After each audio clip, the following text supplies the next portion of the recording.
So I don't know how many of you guys are familiar with the kilowatt matchbox tuner. It has a lot of screws on it in order to get into it. Otherwise, I would show you what's inside of it.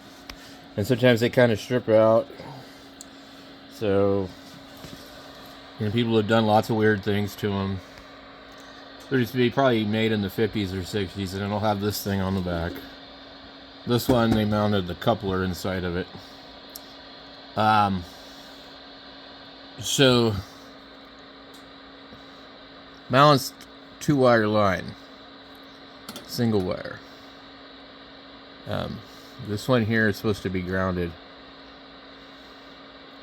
and then I guess ungrounded on 15, 11, and 10. That's how old this is. 11 meters was a ham band back then.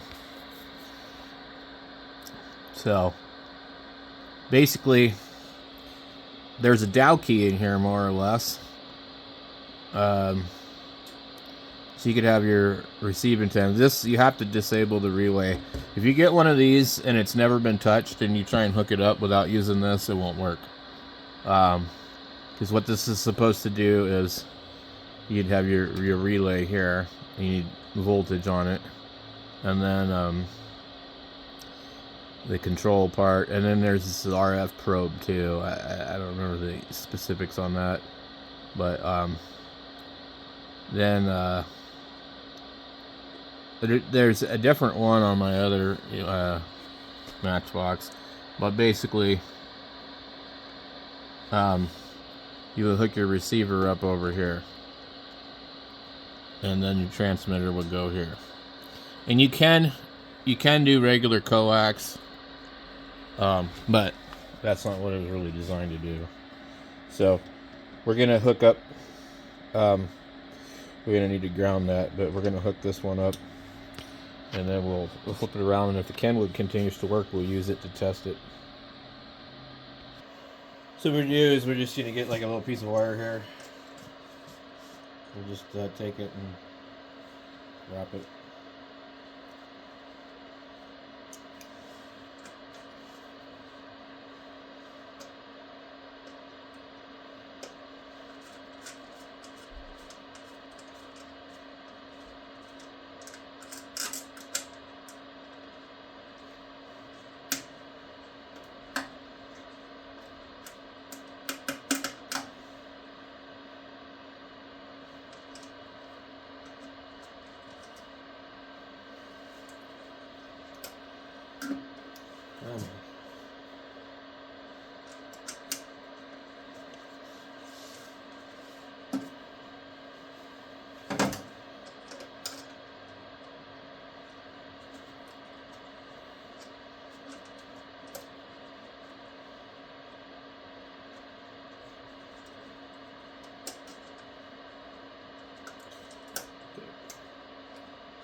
Don't want it to go in the direction that it will rotate.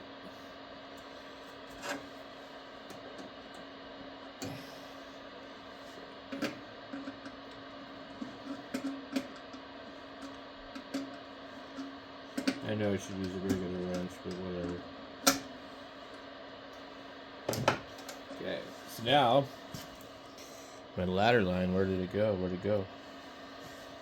I dragged it in here, but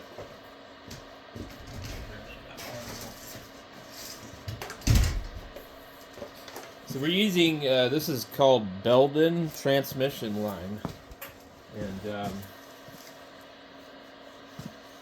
nobody knows what the hell it is. Let's see here. It's called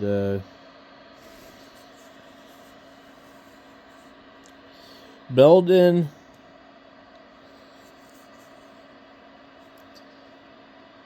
E230 weld ohm 300 ohm transmission line, and then it says in CW right here, Belden, I believe. BELDEN D. No. I don't know what it says. I'm not a CW guy. Dot, dash, or dash, dot, dot. Yeah, anyway. But, so that's 1, 2, 3, 4, 5, 6 characters. 1, 2, 3, 4, 5, 6. No, it does say building. Because dot dash is N. And dot dash. Dash dot. Man, I am really screwed up today. Dash dot is N. And dash dot dot is E. And D. Am I counting wrong? Something's right here. 1, 2, 3, 4, 5, 6. Yeah, that's the 2 different E's. B, E, yeah. It says Belden, trust me. Good Lord. Anyway, we're hooking this crap up.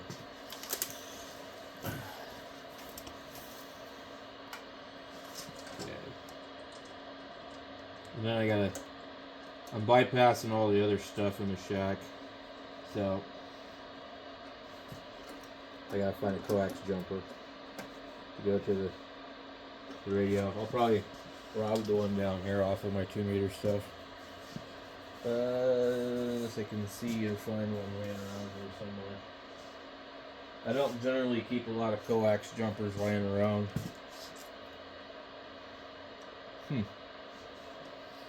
Okay. Yeah, that's what we're gonna do. Just take this one off of here.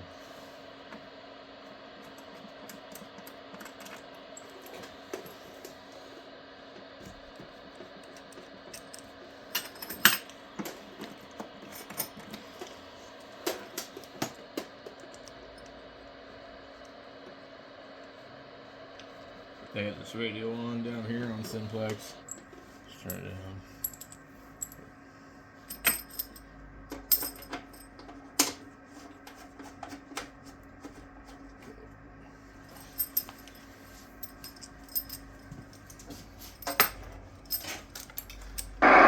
Good Lord.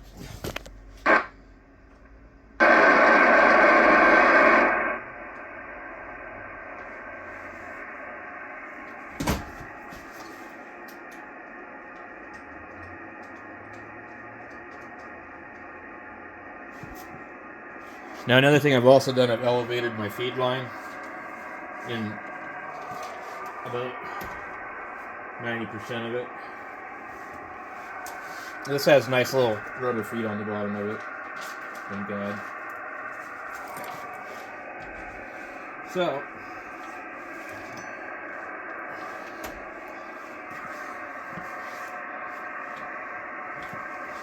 now, let's see what we can do.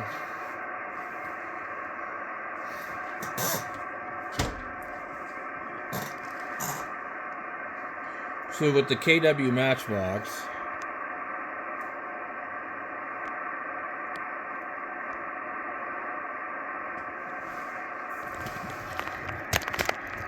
there is a meter on it. I don't use it, but okay, so we select our band. You do 10, 15, 20.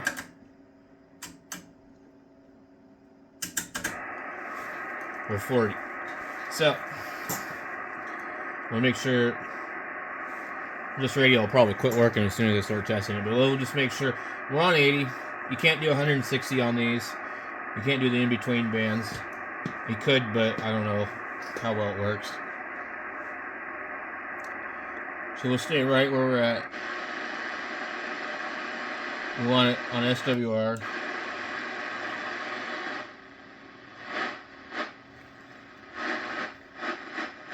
We can tune it by ear.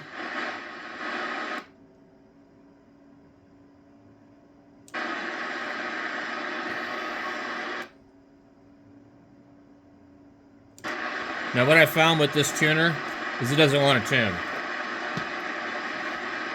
And you really have to like go like that and figure out which direction you need to go.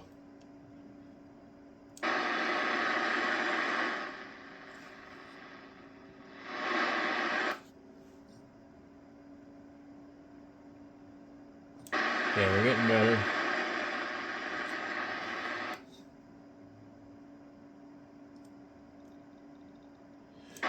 So you'll have to step through the whole knob.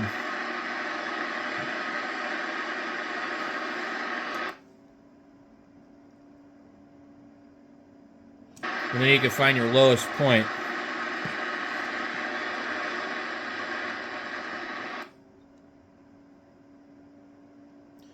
And we see that it's getting worse. So basically, it is either already gotten to as good as it's going to get, or it's the other direction, or it's a combination of something else. These can be really difficult to tune if they don't want to work in a certain band. It usually means that you don't have a good match. So we're able to tune it on the 10 and the 90 here. It's about a 1.5 to 1 SWR. I think this radio is off a little bit, so it could be a little bit lower. The one thing, I don't know if you guys can see this, but I don't know if there's normally markings here, but this is a forward and reverse. You need to be careful when you touch this. There's a screw. It will burn your finger if you put a lot of RF through it. So you need to set this. And you're going to touch it carefully. And in my case right now, I'm not doing enough power, so I need to turn my power up. And it seems to be touchy. So now you flip it over. We see what our standing wave ratio is. We're under 2. The radio shows us 1.7. The radio is off a little bit, I believe. Now this isn't going to be a problem if we're running the amplifier, because the amplifier has a pi network and a tuning network, and it will match to that. So that's not an issue. The radio will see the 50 ohms of the amp, as long as the amp's at 50 ohms.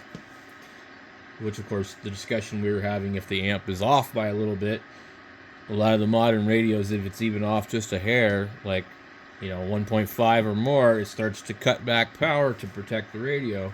So by tuning the radio to the input of the amplifier, you will improve the match, and the radio will put out full power. It will still flow through that mismatch, but if the radio cuts your power in half, or 25%, you're not going to drive your amp to its full potential. So, but anyway, the mismatch on the other side of the amp isn't so much of an issue. An amp in itself, the output stage is really actually a tuner. So anyway, these amplifiers were designed for a time period when the radio would have a similar stage to what the amplifier would have. So in a tank circuit, they were designed long before that, that before anything was solid state. So anyway, we also were able to find a match, a completely different spot on these, and I believe it was 60 and something else. Let's see what we have.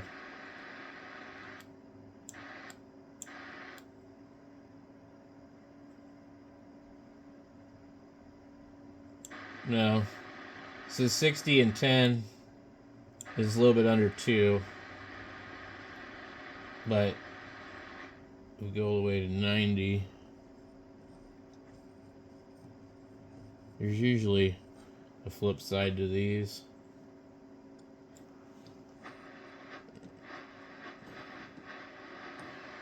Okay.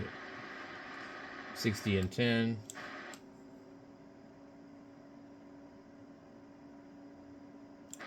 We're just above 1.5.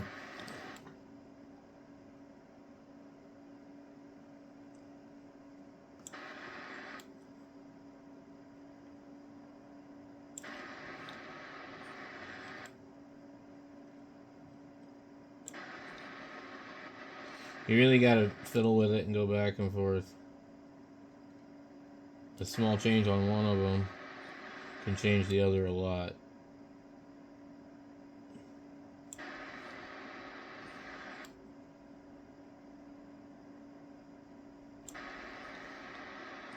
So this is the lowest we're going to get right here. We're at 1.5-ish. Let's recalibrate this. See where it's at. You see how it's very touchy. So it's probably fine. Now trying to get this stupid thing to work on other bands, yeah. Now my Heath kit over here works a lot easier than this. I don't know if there's an advantage to really using this at this point. I guess I will try it tonight when everybody gets on the radio, and I'll let you guys know. But we definitely gonna have to sit and write all this crap down for all the different parts of the band. And I guarantee you, watch, I'm gonna go down here. Let's just go up to 3850. Close enough. Okay, we're on AM. Our SWR is through the roof, just like that. So now we would need to...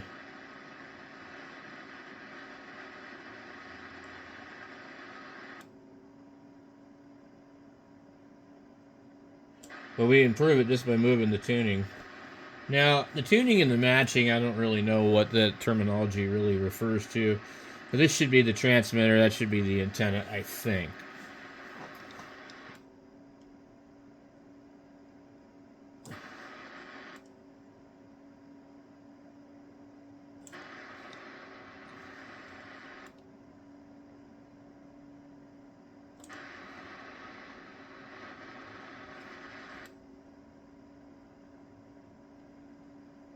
We're pretty low there.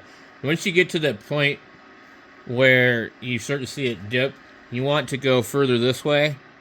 And if you can't get it any lower by adjusting that, then go the other way. And then adjust that. And once you've done that all the way through all the knobs, then switch the processor around the opposite. But we're pretty low right here. So we're going to say it was probably 80 and 0-ish. Yeah. So now we will go even further. We're just going to go like, let's go in the beginning of the extra 608. That's fine. Okay, pegged it out.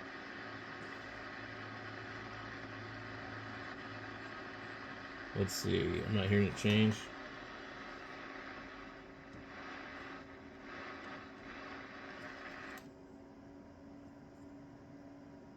Wow.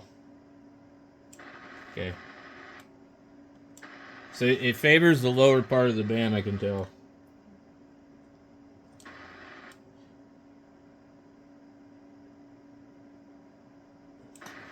So that's almost flat.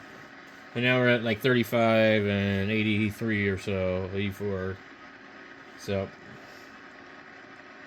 we go all the way down. Let's go all the way down. Boom. I mean, you got to constantly retune.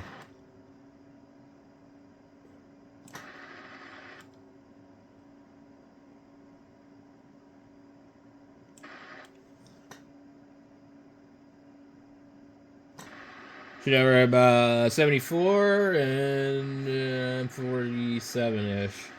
So, I mean, you need to write all these down for everything you're going to be on these low bands, because there's not going to be a lot of bandwidth. So I think 10 through 15, we need the ground removed, and 20, 40. This is not going to tune up on 40, I already know, but we'll just try it just for the hell of it. Okay. Where I am.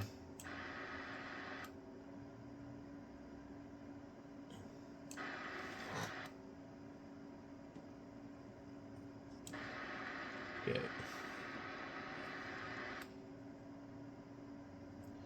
Yeah, it's pretty low.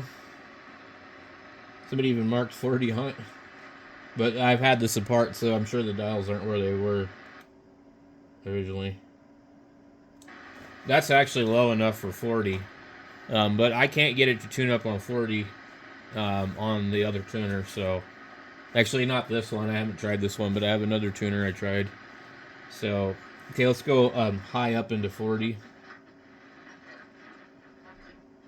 Just jump all the way to the top. 290.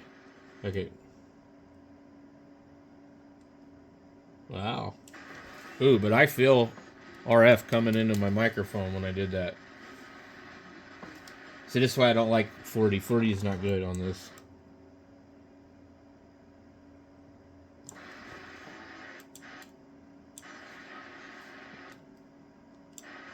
I'm not feeling the RF now. So inside the microphone, this thing's grounded, and you can get RF burn from that clip. So it looks flat, but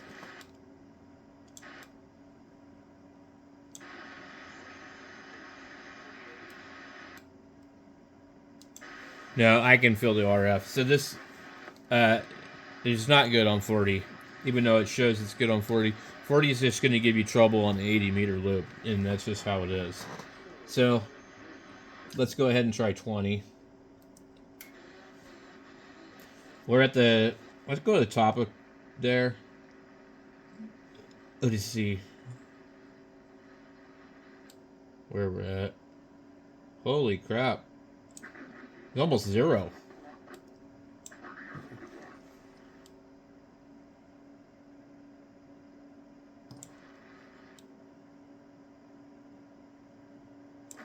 I think I'm feeling RF again too.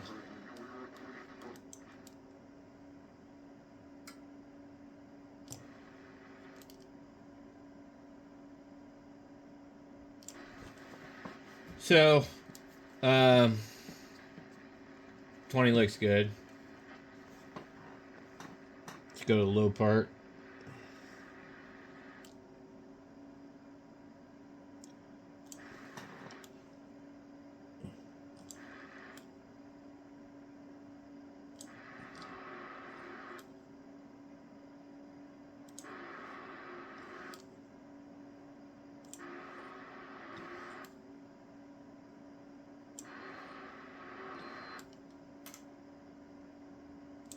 Pretty low right there.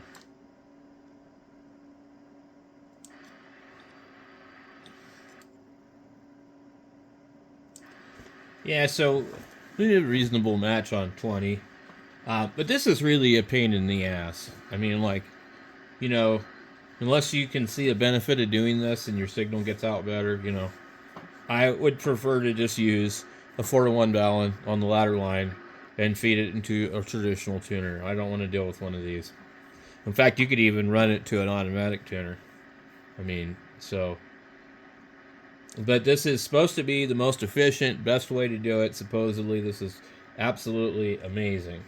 So we'll find out if anybody can actually hear a difference. Now, last night I was on this, and I was using the Heathkit tuner, and people said I sounded better than I've ever sounded, which, you know, you tell them you've done some changes, maybe it's just, you know, placebo effect. So you gotta take it with a grain of salt. Anyway, thanks for watching, and I'll let you guys know what happens when I try it out. There's nobody right now to really mess with and see if it's working well. Thanks for watching, 73.